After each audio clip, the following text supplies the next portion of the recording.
Après une saison mitigée en Ligue 1 coupée net par le Covid, finissant à la 13e place du championnat français, Nantes n'est pas dans sa meilleure forme. Avec une équipe très moyenne entraînée par Christian Gourcuff, avec des joueurs très moyens comme Abed, Charles Traoré, Wagué et Aymon, le club fait pitié dans le premier championnat français. Après un mercato d'été assez moyen, notamment avec le retour du jeune raté Kolo Muani et les arrivées de Pedro Chirivella et de Castelletto, le club n'est pas confiant et pointe très bas au classement dès les premières journées de L1. La saison commence moyennement avec au bout de 10 matchs 3 victoires face à Nîmes, Le Havre et Brest, des clubs très moyens, 2 nuls face à Saint-Étienne et Bordeaux, des anciens de la L1 à l'époque, dur de les détrousser et surtout 5 défaites face à Monaco, Lille, Nice, Angers et Paris, des clubs de tout niveau. Ces résultats les placent très bas dans le classement. Très vite, le coach français Gourcuff est évincé par Kita, faute de trop mauvais résultats et est remplacé par son adjoint Patrick Collot. Bien figurez-vous qu'il va réussir à faire pire que son prédécesseur en faisant 4 petits matchs, sans aucune victoire. Le FC Nantes est aux portes de la relégation et Collot est à son tour démis de ses fonctions pour Raymond Domenech, coach historique de l'équipe de France pendant ce qu'on pourrait appeler la période dramatique des Bleus, de 2005 à 2013. À son premier match avec les Canaries de la Beaujoire, Domenech commence par un nul face à la belle équipe rennaise, c'est un bon début. Il enchaîne sur un second nul face au Montpellierin, pas mal mais pas dingue non plus, puis un troisième nul. Encore. Ça fait beaucoup là, non? Puis une série de 2 défaites face à 2 adversaires moyens à l'instar de Monaco et de Metz. Puis un quatrième nul, vous commencez à voir la douille? Puis le coach français finira sur 2 défaites avant d'être remercié par la direction du club et de prendre ses valises. Au bilan, encore une fois, aucune victoire. Et là, vient enfin le sauveur, Antoine Kombouaré. Petite présentation du personnage, joueur historique de Nantes ayant remporté la Coupe de France avec les Canaries, puis entraîneur de Paris ayant également remporté la Coupe. Bref, un bon coach qui ne rêvait que d'une chose, entraîner Nantes. Pour son premier match, le coach nouvellement nommé commence par Angers, qui ont battu les Jaunes sur leur pelouse au début de la saison. On remarque déjà un changement drastique de compo entre Raymond et Antoine. Raymond joue en 4-1-4-1 avec 2 milieux offensifs, 2 ailiers avec un des 2 plus défensifs, un milieu récupérateur et 2 défenseurs entourés des 2 latéraux.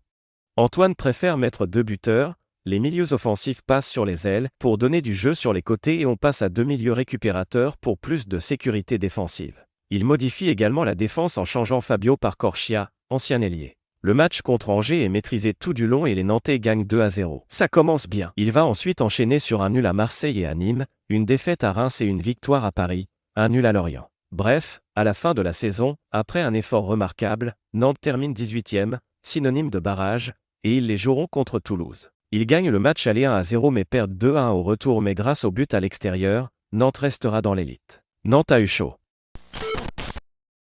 Mais l'intelligence des dirigeants est tellement forte qu'ils décideront de n'acheter quasi aucun joueur. Alors qu'ils ont failli être relégués avec la même équipe, très logique. Ils prendront 2-3 prêts banals qui ne sont pas très importants. Voici la compo de l'année 2021-2022. Elle est assez similaire mais Antoine alterne entre un 4-4-2 et un 4-2-3-1 avec toujours Kolo Muani en pointe, Simon alternant entre pointe et aile, Blas en ailier ou meneur de jeu, 2 milieux récupérateurs comme à son habitude, et toujours une défense à 4, quelquefois à 5. Premier match, nul à Monaco, avec une belle dynamique. Puis une victoire à Metz, 3-1, puis une défaite malencontreuse face à Rennes.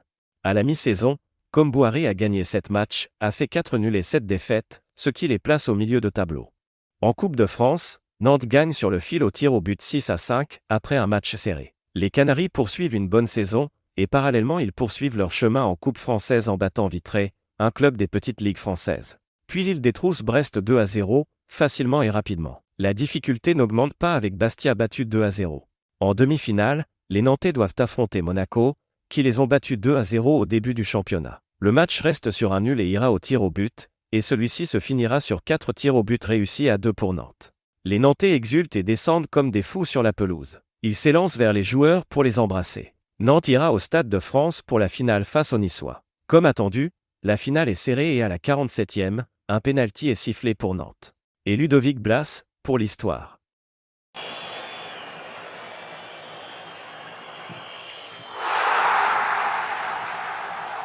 Le score en restera là. Nantes, un an après avoir failli descendre en L2, gagne la Coupe de France. Le football est fait d'ainsi, de surprises en permanence, de victoires glorieuses et de défaites cuisantes.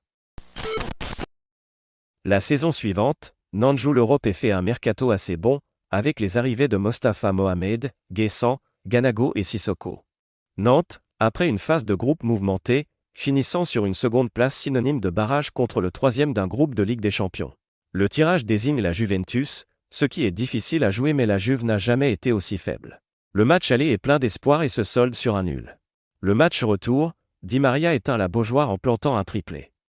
En Coupe de France, les Nantais battent Vire, Thaon et Angers, des équipes en nationale ou en perte de niveau. En quart, les Nantais affrontent Lens à huis clos, mais les battent au tir au but.